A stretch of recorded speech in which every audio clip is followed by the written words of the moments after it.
Hello guys मुझे जाती ना तो मुझे काली गोटे भिडियो देखु गोटे जिन देखिली जोटा कि भाई से कथा कहते तो प्रथम से भिडियो देख प्रथम से भिडियो देख कह से पेट्रोल लिखाई कहीं से कहते आगे भिडियो देख आगे देख यार क्या होता है ना कि लोग डर के मारे कि मेरी गाड़ी डीजल है पेट्रोल है तो कोई पेट्रोल पंप पे उसमें डीजल में पेट्रोल ना डाल दे, पेट्रोल में डीजल ना डाल दे, तो उसके लिए क्या करते हैं कि इस पर बड़ा सा स्टिकर चिपका देते हैं। इसके वजह से क्या होता है कि ये जो पूरा लुक होता है ना ये बिल्कुल गंदा लगने लगता है। तेरे बाप को मत सिखा चल यार, यहाँ पे DEP चिपका होता है। तो उससे बचने के लिए अगर आप भी सोच रहे हैं कि ये करना है तो ना करिए। मैं आपको एक सिंपल सा उपाय बता रहा हूँ, वो कर लीजिए।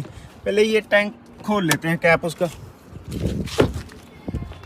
तो देखिए कैप खुल गया। कैप खुलने के बाद देखिए यहाँ पे डीजल लिखा है, मेरी गाड़ी डीजल है, यहाँ पे डीजल लिखा है। इसके जो कैप जो ये होता है ना कैप, इस पे भी डीजल, अगर आपकी डीजल है तो डीजल, पेट्रोल है तो पेट्रोल लिखा होता है। अगर उसके बाद भी आपको संतोष नहीं हो रहा है कि नहीं मुझे तो चिपकाना है, तो ये वाला पोर्शन ये जो खाली होता है समझ रहे हो, समझ रहे हो आप, समझ रहे हो, इसमें आप डीजल लिखवा सकते हैं। और एक बात बताऊं, जो भी पेट्रोल पंप पे जो डीजल पेट्रोल भरते हैं ना, उनको पता होता है भाई कि जब ये कैप खोलेंगे तो वहाँ पे लिखा होता है कि डीजल भरना है कि पेट्रोल भरना है। तो इससे आप निश्चिंत रहिए।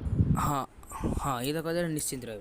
तो आमर जमी यहाँ गाड़िटा कहीं आम तो कौट देखा जाऊनी कहीं मुझे देखुची पेट्रोल तो आम लिखा बाध्य देखुची जमी आम स्विफ्ट डिजायर गाड़ी कहीं आज तो कि देखा जाऊनी मुझे देखुची और पेट्रोल टैंक खोलिकी भी देखी देखो खोल सारे कहीं कौट तो लिखाई तो आम तेल कौन करिया देखिए तो पड़ो ना लिखा से पेट्रोल जगह डीजे तो डाल देवे निश्चिंत के मन निश्चिंत रही वाह भाई वाह लिखा पड़ो जमी